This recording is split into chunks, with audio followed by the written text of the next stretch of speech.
Hodor. Okay, I'm done. Hello, Hall H. How are you doing? You good? Wow, I never thought I would be here. I am so pleased to be here. This is going to be a panel slightly different. I'm going to do things quite informally. We're all friends here, aren't we? I want to picture yourself. You're watching Game of Thrones on your sofa. Close your eyes. Think about all the questions you want to ask us. So you've got yourself in that really relaxed place. Ready? So put your hand on your heart. You've got your eyes closed. Put your hand on your wallet. Bring it up to me. I'll look after it. No, don't do that. Okay. These are all my friends, guys. These are the people I've worked for 6 years with on what I think is the best show that's ever been created. And the first guest, I'm sad to say, has been a monkey on my back. For 6 years. Yeah, look at this microphone actually, hold on. What the hell's going on here? There, that's better. Ladies and gentlemen, my very good friend and little brother, Isaac Hempstead Wright.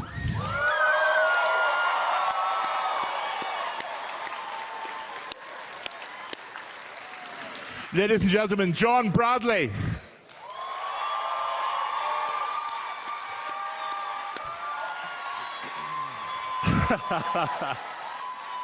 The amazing Natalie Emmanuel.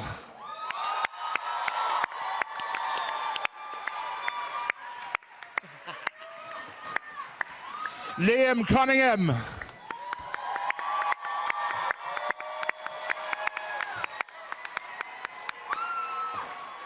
It's crazy introducing these guys. I've known them since they were like 8 years old. It's so scary.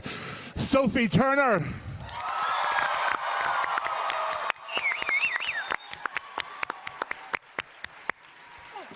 Ladies and gentlemen, Jacob Anderson.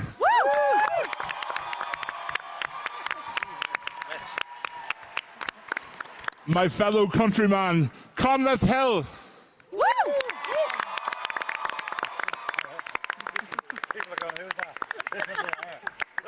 Alfie Allen. Oh my God.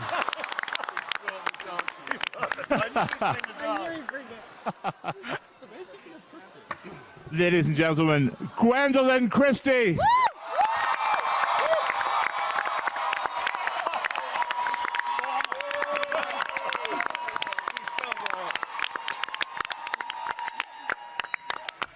Hello guys, you all look ravishing, absolutely ravishing tonight. So I'm just going to start the questions. We'll start the questions, we'll start the questions. Gwen, I'm going to start with you. Hello. Hi. Hi, Hall H.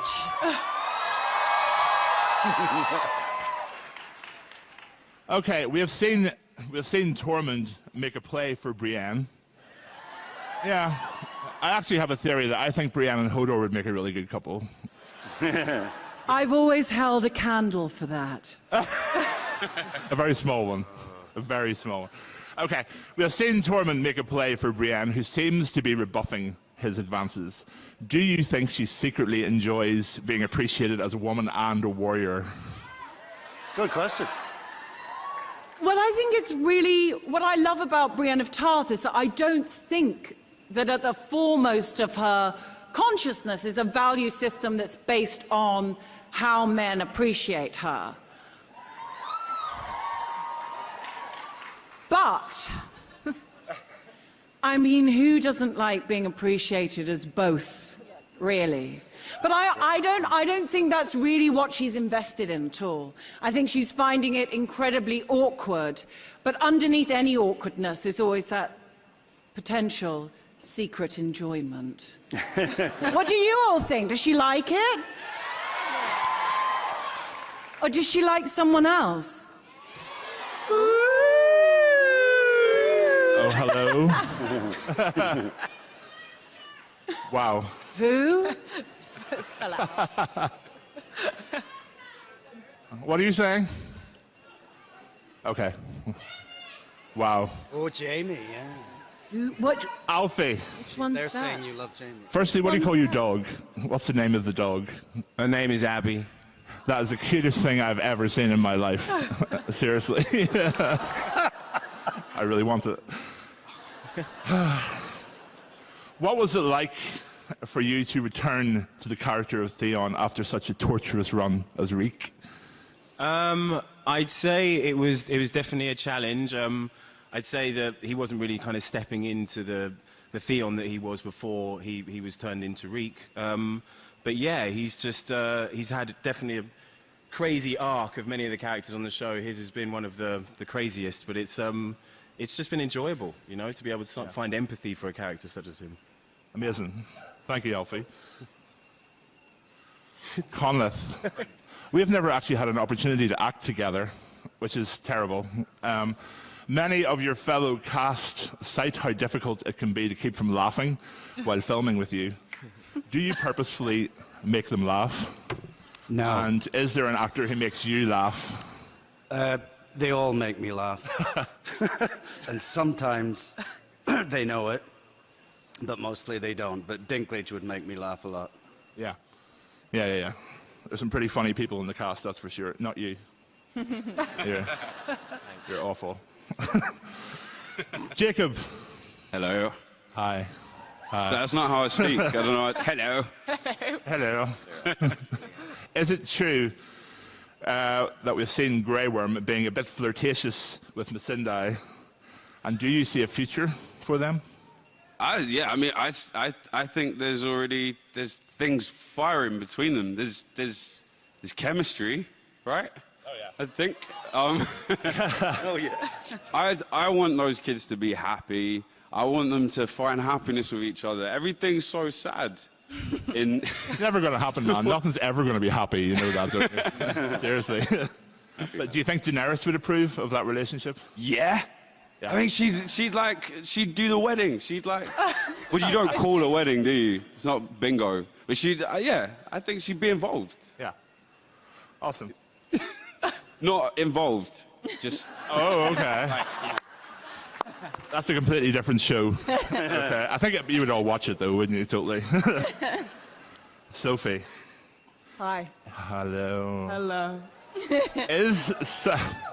Shut up. Is Sansa being manipulated by Littlefinger, or is she playing the long game?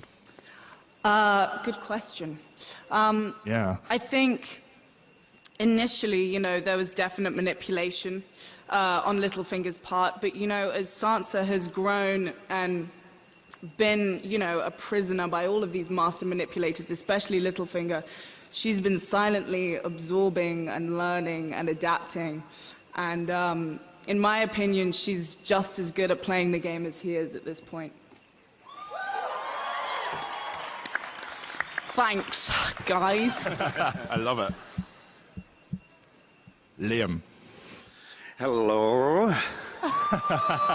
Look at this. A rose between two thorns. Oh, don't say that. Go ahead. Ask the question.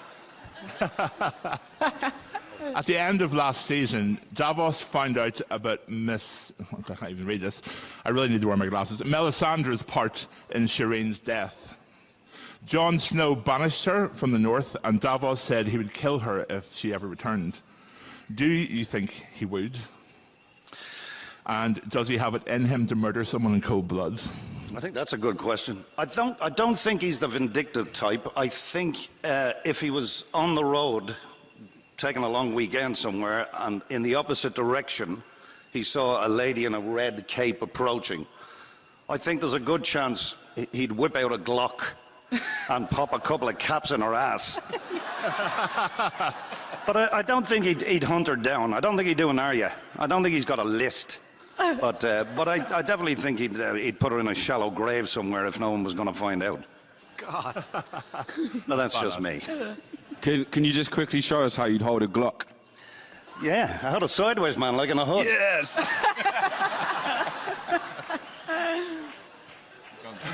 Oh, yeah.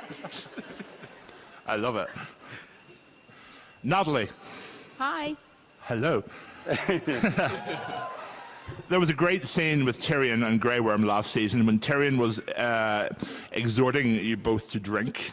Yeah, Missandei got a little We bit. saw then, we saw then that Missandei and Grey Worm were growing closer. Yeah. How do you hope that storyline pans out?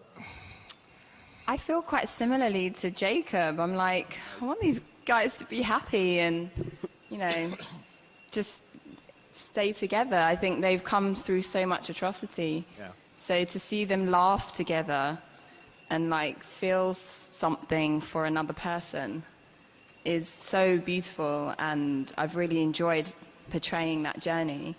And I hope we get to see it blossom more, and maybe there might be a happy ending for them. I daren't say it, just in case. Because of death. Yeah, I know how it feels. I know how it feels.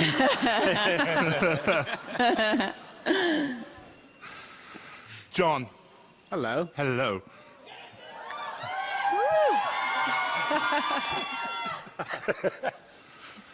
Sam has always considered himself a bit of an outsider. Yeah. Have Gilly and baby Sam given him a sense of belonging? I didn't write these, by the way.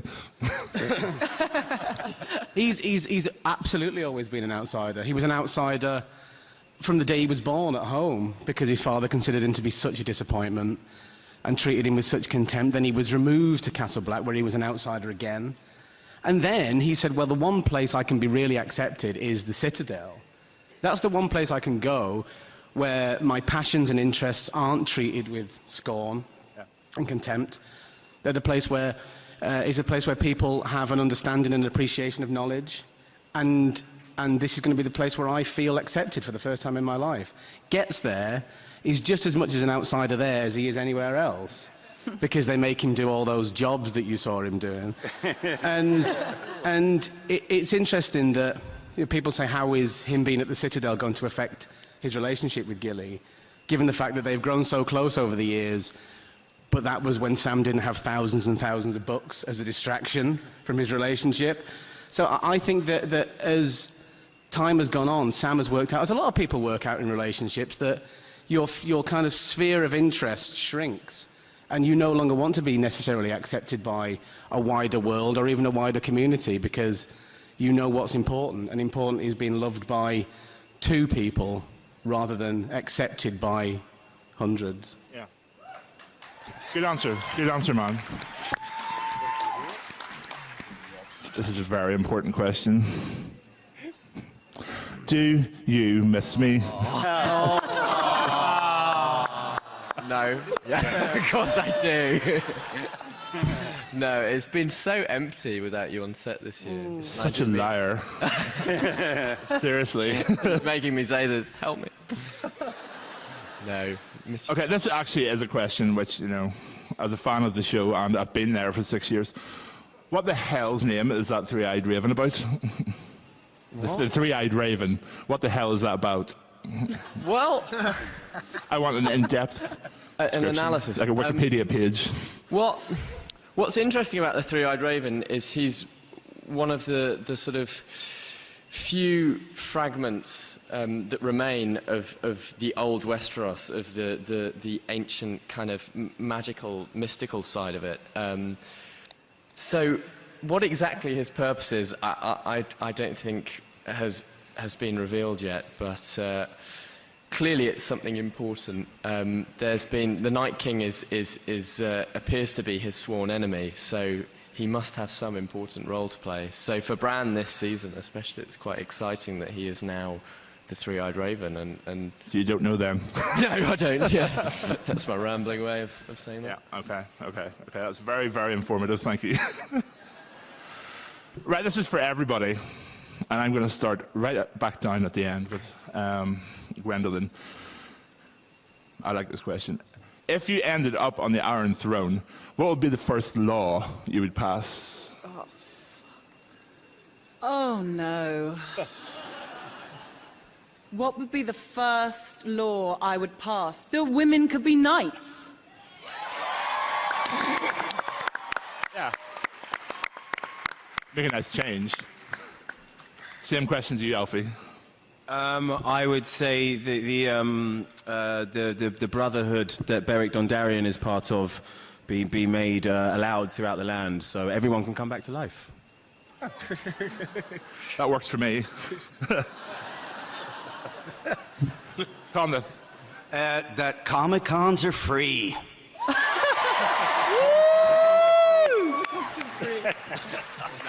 Nice. Jacob? Free puppies for everyone. That one. I want that one. And also some sort of device where we can create unicorns to exist. I mean, I don't know how that would work, but everybody needs unicorns. We can do that. We all need unicorns. Yeah. Sophie? God, this is really tough. The first thing that comes to mind is just like unlimited carbohydrates. I don't know why, but that's what I want. Fair enough. I think in selected outlets all over Westeros, there should be free Dornish wine for all the inhabitants of Westeros. Yeah. You're welcome. I think Missandei would probably want, and I would quite like, language lessons for everyone, so we can all be bilingual and cool. Education. Yeah. Education for everyone. So that's a really serious answer, but also true how I feel. Yeah. Right? John. How about maesters have to clean out their own stinking bedpan? Number one. I'd set up a holiday scheme for all the characters who have only filmed in the cold places to go and film in the warm places. Oh, yeah. Yeah. I second that. I second that. Okay.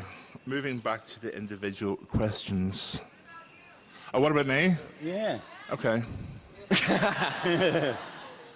I would make it illegal for one person to mount another and be carried. I'm glad you finished that sentence. Yeah. And every time you have to say thank you, which you never did.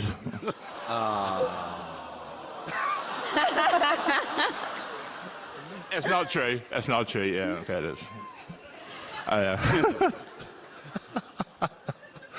Anyway. Gwendolyn, you're always my first. You're last, you're everything. Okay. What do you think drives Brienne to never give up on her quest to protect the Starks?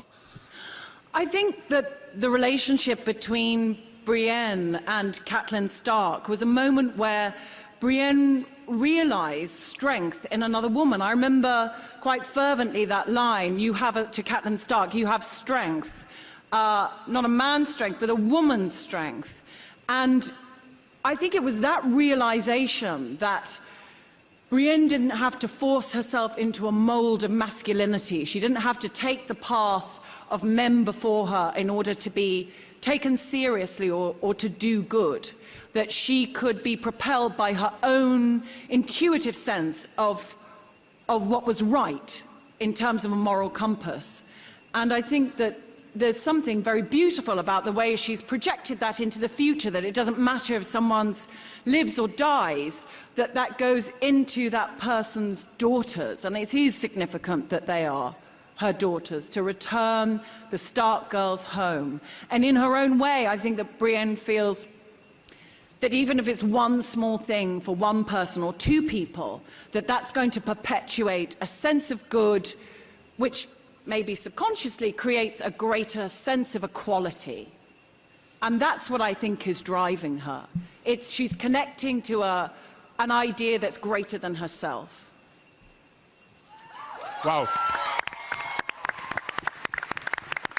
And this is why, ladies and gentlemen, if you've ever seen me at one of these, my answers for basically every question is always Brienne of Tarth. Yeah, you would be the queen, I would put on the throne. So, that's why. So, okay. Awkward. Alfie. I love you. Love you too. She's out of me. Alfie, As a true Ironborn, how comfortable is Theon with the fact that he has forsaken his way of life to be on Team Daenerys in it? I think that Yara is really kind of deciding the journey they take now, their new leadership with Daenerys. So I'd say that it's definitely an equal partnership between the two of them, but I would say he's just excited to see where this new leadership takes them, being led by Daenerys and Yara. Cool. Conleth. How dare you? Varys is rarely rattled. What do you think scares him? I think the economic outlook. Well, something, whatever that sorcerer said. We saw him with the Red Priestess, it was one of the few times where he looked a bit, what? Because she was cray. But, yeah, I think that's he survived so much, but that's the one thing we don't know what was said. And because of your experience with, words and hold the door and everything, I think, oh God, I'm going to be holding a door for someone. And that's what the sorcerer said. So that's the only thing I'm kind of, there's some mystery there that I still don't know what that's about, what was said and what it means. Well, my advice when it comes to holding doors is don't. Or, or get a swing door or something. It never ends well. Jacob. Yes. Yeah. Some of you out there may know Jacob is also a very talented musician. Woo! Oh, thank you. How do you balance both sides of your career? I kind of don't. I'm really lucky that I've got the way we shoot the show is kind of over a period of, I don't know why I'm telling you this. The way we shoot the show is it's like 6 months and then we're all kind of in and out, kind of revolving doors. Sorry, that was a trigger. So I just, whenever I'm not in Belfast or a sunny place, just rub it in, man. Just rub it in. You talk about doors. You're talking about the sunshine. Write songs. Yeah, it's not been too bad actually. It's not been hard. Yeah. I mean, my life could be worse. Yeah, I mean, Sorry, I can relate to I'm it, really but- nervous. By the way, this is like I'm at home here, but for some reason I feel really nervous. Why don't you give us a rendition of your song? What song do you want to hear? That one. Oh, not one of my songs. You want to hear one of my songs? We'll take I thought it might calm your nerves. Okay. Calm your nerves. Calm your nerves. Beautiful. Everything. Is that you shutting me up? Yeah. It was about to get really, really exciting. I was about to go into like a Medley. Yeah, medley. Medley, Bohemian. That was just Edelweiss, wasn't it? Yeah. So the calm your nerves. Copyright. Thank you, Jacob. I mean, yeah, I know what it's about. I know it's about balancing two careers. I was like actually DJing until like 2 a.m. last night. I don't balance. I just do it. Yeah. That's what you do, innit? You just do it. Yeah. Sophie. Hi. Hi. Does Sansa retain any of her ideals about love, marriage, and being happy? Or is she now of the opinion that men are just after her for what she can get, or what they can get? I don't think she's like season 1 Sansa and she's particularly looking for, she's not really looking for a relationship or love at the moment. I think she's kind of done with that. I think, she's always on the search for happiness, but she doesn't really see the world through rose-tinted glasses anymore, She sees the reality of the situation. In terms of like seeing men in a different light, I think she sees the world in a different light. I don't think men in particular. I think she... You've broken that man's heart. I mean, of course, she's, she's just she's woke now, guys. She's real woke. She's cautious. She trusts no one. whether it be man or woman, whether it family member or not, she trusts no one, and I think that's important when you play the Game of Thrones. Nice. Liam, Yes. do you think Davos misses his smuggling days?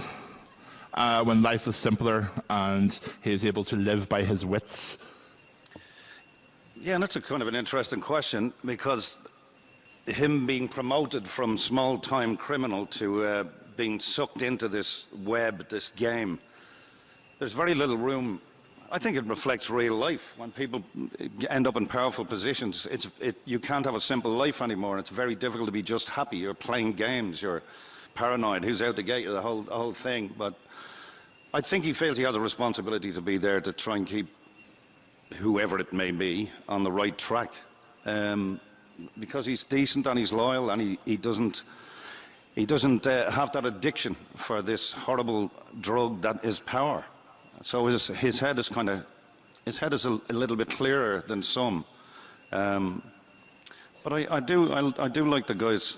I love the guy's simplicity. He is who he is, and he's not a complicated character, and it's really nice to do that. It's really nice to play somebody like that and play those little colours and all that. I really love this character. I think that's one of the special things about George R. R. Martin's writing, that every single character, even no matter how small they are, is completely multi-layered. We all get it's a great... What do you mean small? I'm kidding. I don't mean you. I only had one word. I don't think I can compete. Hello? Anyway, Natalie. We know that Missandei owes a debt to Daenerys as she freed her from slavery. Do you think Daenerys should have made Missandei her hand instead of Tyrion? Oh, that's a great question. That's a good question. I don't know about that. That would be cool.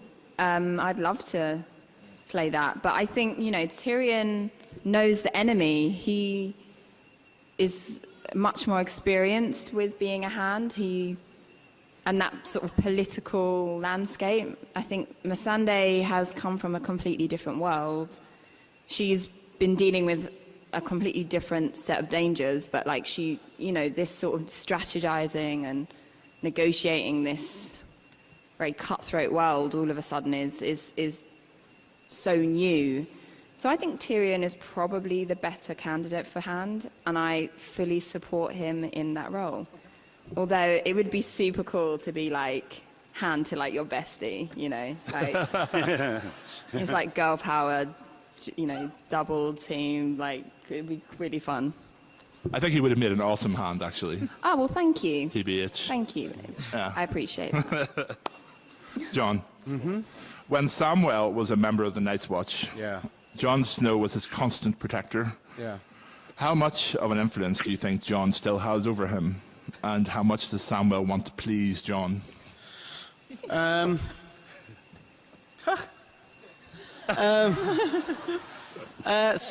no, sorry.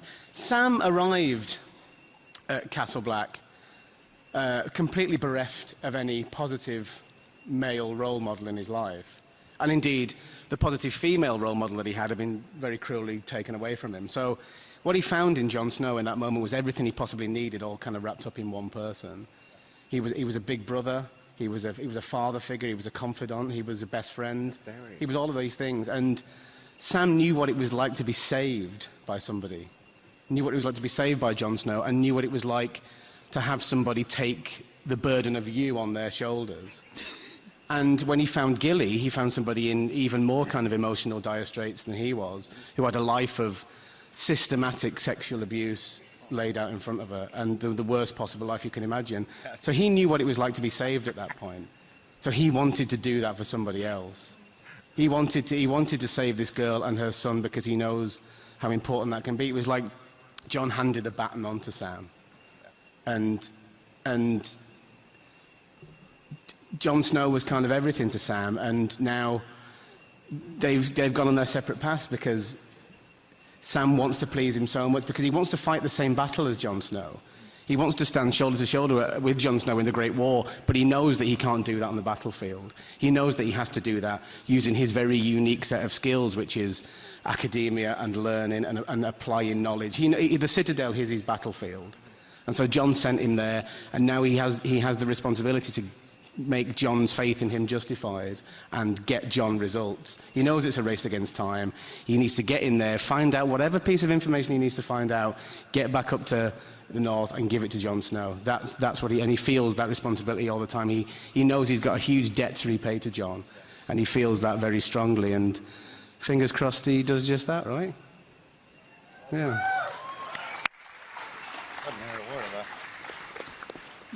Isaac, in certain spiritual traditions, the third eye refers to the gate that leads to inner realms and spaces of higher consciousness.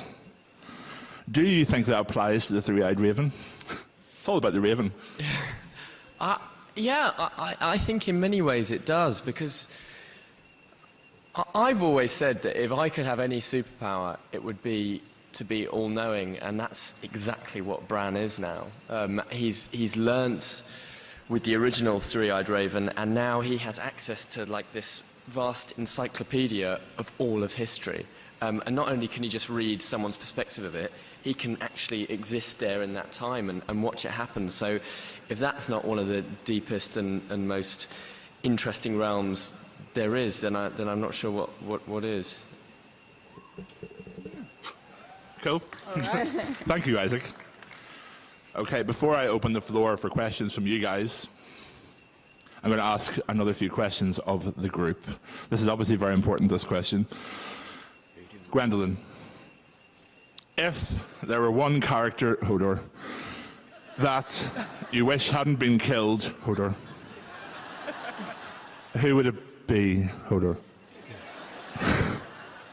Well, I mean, there's two people, obviously. One is someone who was a magnificent presence in the series, who happens to be hosting this panel. Woo! And also Catelyn Stark. Yeah. Fake answer, real answer. Alfie. Who would I like to be brought back to life? Yeah, pretty much. I would say Khal Drogo. I like Khal Drogo. Khal Drogo, definitely.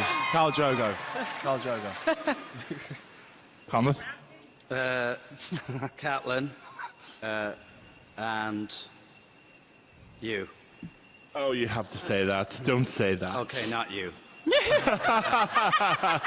Catelyn and no, you. I'm still hurting about Ned. Yeah. Still breaks my heart. It takes a while to get over that one. I also have a flame for Barristan Selmy. Oh, we're not for Barristan. Yeah. Yes. I just really loved working with Jack Gleeson so much that I have to say Joffrey. He was so fun to hate.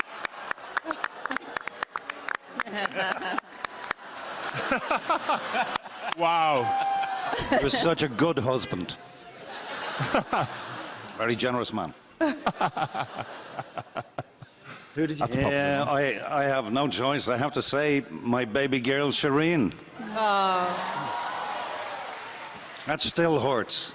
Big time. I think I am still heartbroken about Hodor. Like, I honestly just can't quite put it into words. But I just love your guys' like whole thing. So I think my answer is Hodor.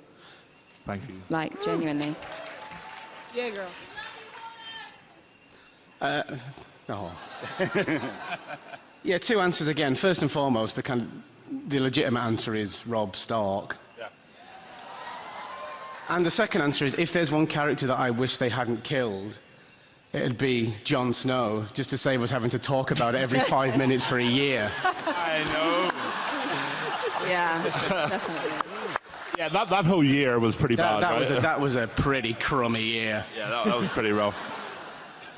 Yeah, you know, I actually got in the newspapers about that. Someone asked me for like the 37th time that hour, is Jon Snow coming back? Yeah. And I just lost it. I was just like, you know what? I don't care. Nah. And the next day in the paper it said Christian Nairn hates Kit Harington. And I was like, I didn't say that. Fake news. Anyway, Isaac, yeah, you be very careful. Be very careful. You're within strike. Shay! Shut up. Yeah, actually, some of the direwolf. What? I bring back Hodor. You don't even like the direwolf? No, You used to abuse it, kick it, and everything, didn't you? Well, yeah, you had no legs, actually, so you couldn't really kick it, could you? So mean.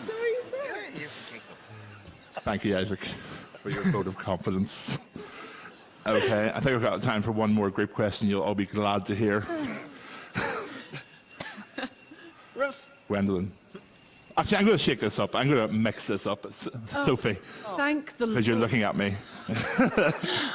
After so much time working on Game of Thrones, are you ready to act in a comedy, a rom-com, or a musical? And would you like to act or direct or? I feel like Game of Thrones incorporates rom-com musical, you know? I don't know. I like the dark, gritty stuff, but I don't know if I could do comedy after all this. I'm in a very dark place in my life. Yeah, I can second that. She is. Let's see. Alfie. Yes. Would you like to be in a rom-com, or would you like to act or direct? Or I know you love know nothing more than to be in a rom-com. Nothing more. Yeah, no, I mean, yeah, to just anything that comes my way. Not even, you know, I'll just, you know, take anything on. But yeah, directing is something that would definitely interest me, without a doubt. Yeah, cool, man. Gwen. I'm desperate to do a musical. Please, someone put me in a musical. Yeah. With a kind of Marlene Dietrich kind of gender-bending sort of song and dance. Cabaret type thing. Maybe. If I ask this question, I'll prerequisite. I won't ask you to prove it, but can you sing? Can she sing? I don't know this. I don't know the answer. So. The jury's out on that small aspect of doing a musical. But I hear they can do all sorts with technology these days.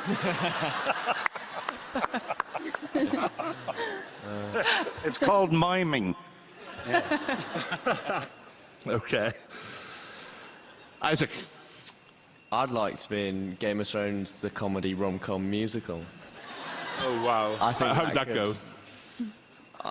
Well, it would just be a comedy rom-com musical. And what more the White do you Walkers need? would come out behind the door and like tap dance. Yeah, I mean, you could have all sorts of different musical numbers. It's ripe for a musical adaptation. Shall we do it? Yeah, David and Dan. We're just the people to do it. You play the piano, I play the guitar. We can do this. There are so many music. Yeah, we've got like a whole band here, actually. John. When I was 13 years old, I played Potiphar, the plum role of Potiphar, in Joseph and His Amazing Technical Dreamcoat at school. Wow. Couldn't sing then, can't sing now. Absolutely stormed it somehow then. Oh, nice. It'd be interesting to see how standards have risen over time. I'd be interested in reprising my iconic role as Potiphar on the London stage for a hefty old fee. Liam. I'd love to do some comedy. I did a lot of comedy on stage before I started this television business. But I'm with Peter Dinklage. Peter Dinklage was asked, how did he think the last episode should go? And he thinks the last episode of the entire show should be a musical. Yeah. I think it's a brilliant idea. We're breaking the norms with television. Let's go that way. Let's finish with a high-kicking number around the throne. Why not? I'd watch it. Who have I not asked? It's a danger of doing it this way. I've forgotten who I've asked. Conleth. I'm happy to take a rest and let other people do rom-coms, comedies, and what was the other one? Musicals. Oh no, they're not Yeah, getting the all music. that kind of stuff. No, I've done it all. Good night. Wow. Jacob.